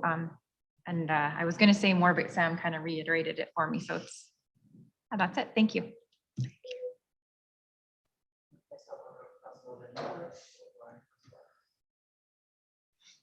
Yeah, thank you. Yeah, great presentation tonight. I already said that once. I'm happy to support this motion and look at a partnership, coming into the evening, following the first presentation we had. I wasn't sure that I would land here, but I think it's very important to sit down and listen to the presentation. And you guys did a great job of separating the ask and being succinct, and the community studio theater. Did I say that right? Yes, that sticks, and then that's sticking with me. So thank you. Go to Councillor Barnhart. Thank you very much, Chair, and thank you. Great job. I'm really pleased to see this moving ahead. I'm not going to jinx it by saying it's going to be a fait accompli, because it has to come back again. But every time we come to council and you get kind of a yes and it's going in the right direction, as I think I've told Hunter that several times, it's a good thing. It's a good day. So I really appreciate that. My colleagues are appreciating your presentation as well. And I would ask the administration if they could, because I sense it's going to pass. When that information comes back to council, could you include the percentage that goes to the arts compared to the percentage that goes to recreation in our community? Because I think that's a salient point in terms of, and you're making the comparison, reminded me of that, with the hockey arenas and the soccer and the BSRC. The arts haven't had a chance to catch up yet. And I think this is a way of doing that. And really would like to see those numbers when we're making that decision. So I will stop there and definitely support that motion. Yeah, thanks. And if I'll just quickly check in with you, I don't think we need to amend the motion. I think administration has heard that, unless you'd like to amend that. Yeah, and I mean, yeah, for sure. And we have an arts policy that clearly outlines the targeted spend goals for recreation versus arts. So thank you for clarifying that. So I don't see anyone else left to speak here. So we'll call the question for the motion on the floor. So those in favor, raise your hand, please. That carries unanimously. And great, thank you very much for coming in. Really appreciate that. Yeah, that's excellent. So I'm really happy we were able to get through that. So thank you for taking the time. And thanks for taking time. And I really hope to see you guys down in our space to see some of these amazing shows that are coming. There's a group of teenage girls that have literally written and are performing in the Annie Sullivan story. It's called Teacher. They have done the entire thing themselves. I happen to be one of 12 jurors in our adaptation of 12 Angry Men. I'm juror 8. I was played by Henry Fonda. There you go. You said you you might want to come and see me in action. You said you wouldn't do a commercial plug, but you got one in anyway. So well done. Yeah, good job. So that brings us to the end of 4B. Again, just a time check with my council colleagues here. We're at the top of another hour. Do we want to take 5? I'm looking around. We're okay. Okay, let's carry on moving on. So that moves us to, and you guys are more than welcome to stay or leave. You don't need to stick around. That moves us on to item 4C, the 2021 AUMA Convention and Resolution Overview. So let me just pull up my screen so I can get to that. And so we're going to have, I think, Ms. Darji, you're going to speak to that along with Ms. Bougea. Okay, so I'll pass it over to you guys first. So thank you. Thank you very much. Good evening, Deputy Mayor and members of the committee. I'm Sandy Bougea, and I'm the Director of Legal and Legislative Services here with the City of Beaumont. And with me, I have Joanne Darji, who's our Manager of Legal and Intergovernmental Relations. We're here to provide you a very brief presentation on the upcoming AUMA convention. The purpose of our report is to provide some support to City of Beaumont's elected officials who will be attending the AUMA convention either in person or remotely. As all of you know, AUMA, or the Alberta Urban Municipalities Association, is an advocacy body that supports urban municipalities across Alberta by representing their interests of provincial and federal government. Our report highlights some of the convention activities that may be of particular interest to members of council. There are a number of networking opportunities where mayor and councillors can connect with elected officials from our regional partners, as well as the provincial government and official opposition. Another key feature of the AUMA convention is its emphasis on professional development and education. There are a fairly broad range of education sessions tailored for elected officials. Attachment 1 of the report provides the AUMA convention schedule for your convenience. I'll now turn it over to Joanne to speak to the AUMA convention resolution. Thanks, Sandy, and good evening, committee members. We're happy to be able to provide to you a resolution guide that provides a list of the resolutions proposed by AUMA member municipalities for consideration at the 2021 AUMA convention. The guide provides the proposed resolution and then administration's suggested recommendation and a brief rationale behind that recommendation. Recommendations have been provided by subject matter experts from respective departments and are intended to provide context from Beaumont's perspective. Please note that the last 2 items on the guide were late emergent items. Administration did not have ample time to consult the appropriate departments on these items, so we have summarized them a bit. Individual council members are able to vote on each resolution at the convention as they deem appropriate, and each individual is entitled to a vote. Administration is offering this guide as a support to our members of council to assist in the AUMA resolution process. And this is the first time that administration has been able to provide a guide of this sort to members of council. So we're happy to answer any questions that you may have.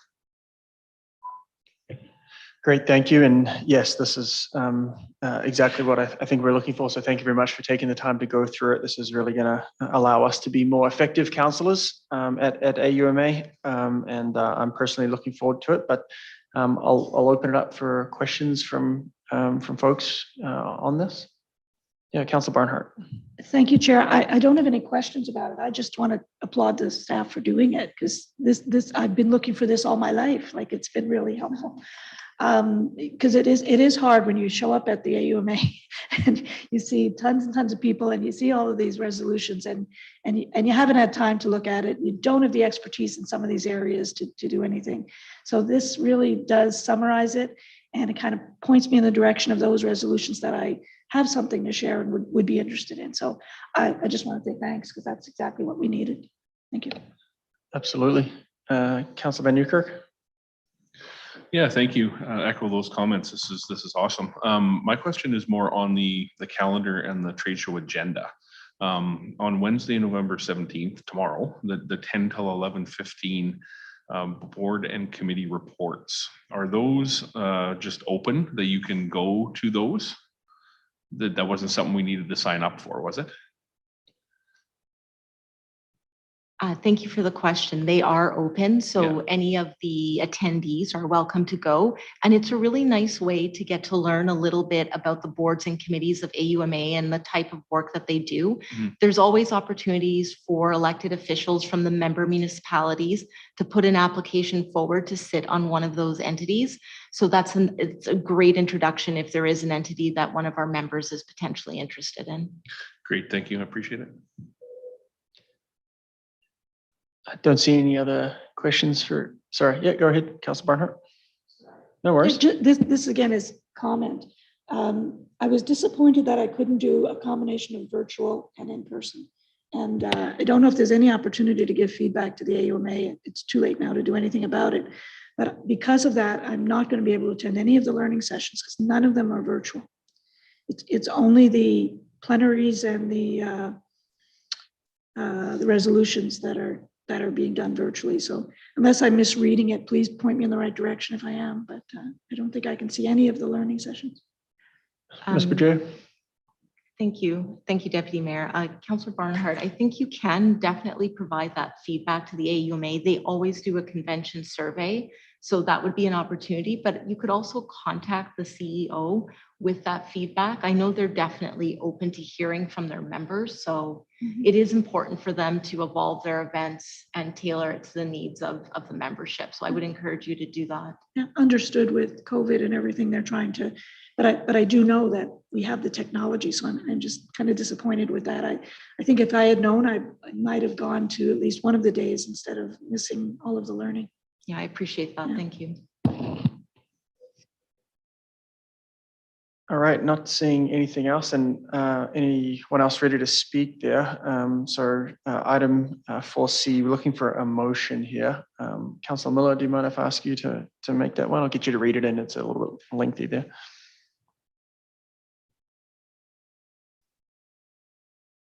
You're on.